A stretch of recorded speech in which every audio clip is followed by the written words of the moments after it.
এই দেশের সাধারণ মানুষের কাছে জিয়া পরিবার একটি অবিসংবাদিত পরিবার। মুসলিম বিশ্বের সর্ববৃহৎ জানাজা হিসেবে ওনার জানাজাকে অভিহিত করা হয়েছে। বিএনপির চেয়ারপারসন, সাবেক 3বারের প্রধানমন্ত্রী, এরশাদ বিরোধী আন্দোলনে যিনি দীর্ঘ 9 বছর স্বৈরাচার এরশাদ বিরোধী আন্দোলনে নেতৃত্ব দিয়েছেন, এই মানুষের মন জয় করেছেন, উনি আসলে আপামর জনসাধারণের কাছে কী পরিমাণে গ্রহণযোগ্য ছিলেন সেটা মৃত্যুর পর কিন্তু আপনারা দেখেছেন যে মুসলিম বিশ্বের সর্ববৃহৎ জানাজা হিসেবে ওনার জানাজাকে অভিহিত করা হয়েছে এবং সাধারণ মানুষের ভালোবাসায় উনি সিক্ত হয়েছেন। আমরা যদিও এখনও ওনার কথা মনে হলে এখনও পর্যন্ত আমরা শোকাহত হয়ে যাই এবং আমার স্ট্রেটলি 40 বছরের উপরে আমার ম্যাডামের সাথে পথ চলা। আমি যখন ছাত্র রাজনীতি শুরু করি 1986-তে, তখন ম্যাডাম এর কয়েক বছর পূর্বেই উনি বিএনপির দায়িত্ব নিয়েছিলেন এবং আমি তখন থেকেই ওনার, ওই সময় তো এত প্রোটোকল ছিল না, আমরা খুবই ক্লোজলি ওনার আশেপাশে থাকতে পারতাম।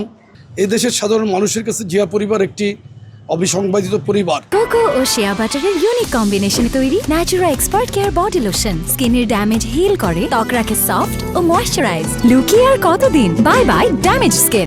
শহীদ রাষ্ট্রপতি জিয়াউর রহমান একজন রিয়েল স্টেটসম্যান ছিলেন। উনি সৎ, দেশপ্রেমিক, সাহসী মানুষ ছিলেন, জনগণের জন্য কাজ করেছেন। এভাবে জিয়া পরিবার মানুষের পাশে থেকে মানুষের মন জয় করেছেন। দেশের স্বাধীনতা সার্বভৌমত্বের পক্ষে সবসময় পক্ষে থেকেছেন, স্বাধীনতা সার্বভৌমত্বের পক্ষে থেকেছেন। কারো চোখ রাগানিকে ওনারা পরোয়া করেন নাই, কোনো অন্যায়ের সাথে আপোষ করেন নাই। তারই ধারাবাহিকতা এখন বিএনপির চেয়ারম্যান জনাব তারেক রহমানও, ওনার ইমেজ এমন পর্যায়ে আছে, ওনার জনপ্রিয়তা বর্তমানে বাংলাদেশের সর্বোচ্চ পর্যায়ে আছে। উনিও মানুষের মনের মধ্যে ইতিমধ্যে গেঁথে গিয়েছেন। আমরা আজকের এই নাগরিক শোক সভায় উপস্থিত থেকে ওনার জন্য দোয়া করি, দেশনেত্রী বেগম খালেদা জিয়াকে মহান আল্লাহ যেন জান্নাতুল ফেরদৌস নসিব করেন। দেশের এই ক্রান্তি লগ্নে অবশ্যই সাধারণ মানুষ ফিল করছেন যে ওনার উপস্থিতি কী পরিমাণে প্রয়োজন ছিল। আমরাও বুঝতে পারছি উনি একদম জাতির অভিভাবক হয়ে উঠেছিলেন।